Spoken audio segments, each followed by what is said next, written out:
एक सम्राट था जो कि बूढ़ा हो चुका था।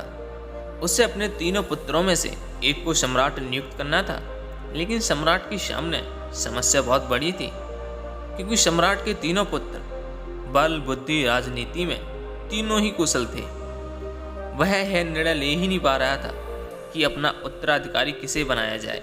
वह पिछले कुछ दिनों से यही सोच रहा था कि उसे कैसे भी पता चल जाए कि इनमें सबसे अच्छा सम्राट कौन बन सकता है और उसके साम्राज्य को और बड़ा कर सकता है, इसे और धनवान और समृद्ध बना सकता है। उसने कई तरीकों से अपने बेटों की परीक्षा लेने की कोशिश की और उनसे कई तरह के प्रश्न पूछे, लेकिन हर बार तीनों ही राजकुमार सम्राट की नज़रों में एक ही समान ही प्रतीत होते थे।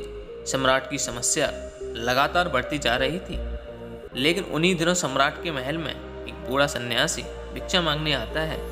क्योंकि सन्यासी दोपहर के टाइम पर भिक्षा मांगने आया था, तो सम्राट सन्यासी से आग्रह करने लगते हैं कि आज का भोजन आप महल में ही करें, उसके बाद आप भिक्षा लेकर वहाँ से जा सकते हैं। उसके बाद सन्यासी सम्राट की बात मान लेता है और दोनों भोजन करने के लिए भोजन कक्ष में बैठ जाते हैं। और जब वह भोजन कर रहे होते हैं तो सन्यासी राजा के मुख पर चिंता की झलक देखकर अनुमान लगा लेता है कि जरूर राजा किसी उलझन या बड़ी परेशानी में है।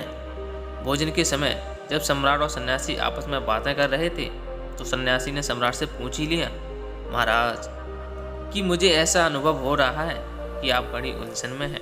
अगर आप चाहें तो मुझसे अपनी चिंता साझा कर सकते हैं। सम्राट ने कहा, चिंता बस इसी बात की है कि मैं अपना उत्तराधिकारी कैसे बनाऊं। मेरे तीनों पुत्र किसी भी प्रकार से एक दूसरे से कम नहीं हैं, तीनों एक से बढ़कर एक हैं। समझ में नहीं आ रहा है कि किसके हाथ में साम्राज्य सबसे ज़्यादा सुरक्षित रहेगा। यह सुनकर उस बूढ़े सन्यासी ने हंसकर कहा कि इस समस्या का समाधान तो बहुत ही आसान है। बूढ़े सन्यासी ने सम्राट को एक तरकीब बताई। सम्राट को भी वो तरकीब काफ़ी पसंद आई।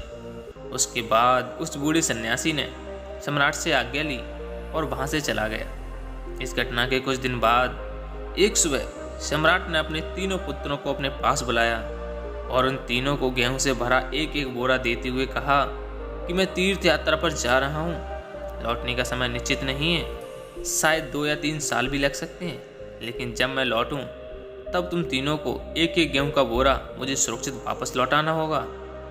एक भी दाना इधर का उधर नहीं होना चाहिए। फिर सम्राट तीर्थ यात्रा पर निकल जाता है। पिता के जाते ही सबसे बड़ा बेटा उस गेहूं के बोरे को तिजोरी में बंद कर देता है और उस पर एक बड़ा सा ताला लगा देता है, इस उम्मीद से कि पिताजी जब वापस आएंगे तो यह बोरा उन्हें सुरक्षित वापस लौटा दूंगा। दूसरा पुत्र सोचता है कि गेहूं को तिजोरी में रखना बेवकूफ़ी होगी, क्या पता कितना समय लग जाए पिताजी को वापस आने में, तब तक गेहूं में कीड़े लग सकते हैं, वो सड़कर राख हो सकते हैं। ये सब सोचकर उसने महल के पीछे खाली पड़ी जमीन में गेहूं फेंकवा दिए।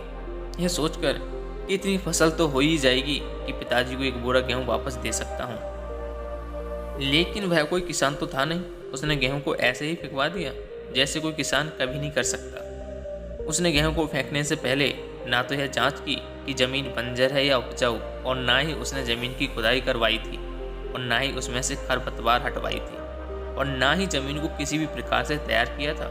उसने गेहूं को भगवान के भरोसे फेंक दिया था कि मुझे भगवान पर पूरा भरोसा है, जब भगवान फालतू के इतने पौधे उगा देते हैं तो मेरे यह गेहूं भी उगा सकते हैं।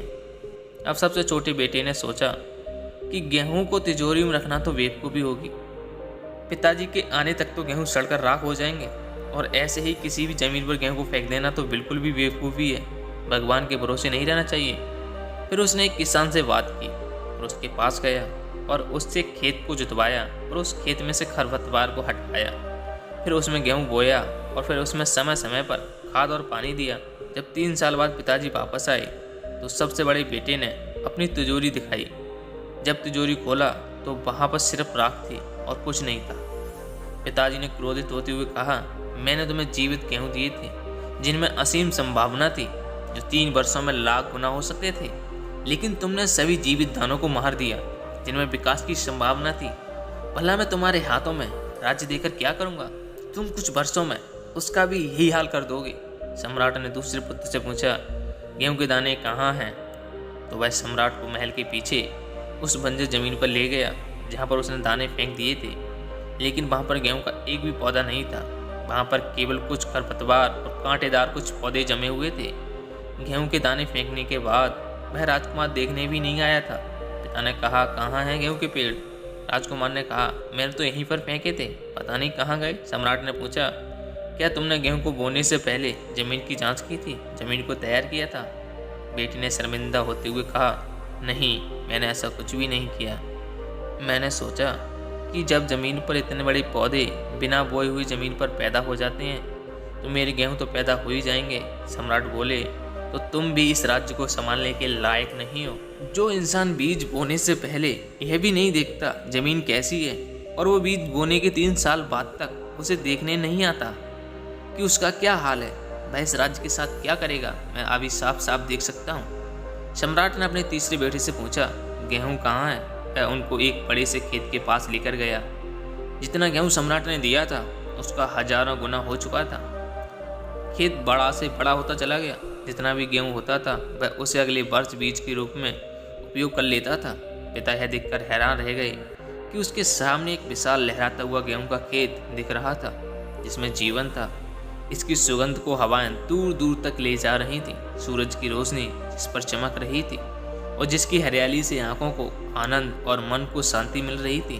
उसकी फसल को देखकर उसका दिल भी झूम उठा और बहुत खुश होकर बोलते हैं कि राज्य तो तू ही संभाल सकता है। जो छोटे छोटे बीजों को नहीं संभाल सके, इतने बड़े राज्य को कैसे संभाल सकते हैं। उस सम्राट ने अपने उस राज्य को छोटे बेटे के हाथों में सौंप दिया। दोस्तों, वह तीनों राजकुमार दुनिया के अलग अलग तरह के लोग और उन्हें मिलने वाले गेहूं के बोरे हम सबको मिलने वाले एक समय के प्रतीक हैं। उन तीनों राजकुमारी के समान हैं। हम सभी को एक समान समय मिलता है भावनाओं को विकसित करने के लिए, लेकिन हम में से ज़्यादातर लोग इस बात को जानने का प्रयास ही नहीं करते कि इस समय का सही उपयोग कैसे किया जाए। बिल्कुल उस पहले राजकुमार की तरह जिसने जरा भी विचार नहीं किया गेहूं को सुरक्षित रखने और उनको विकसित करने का।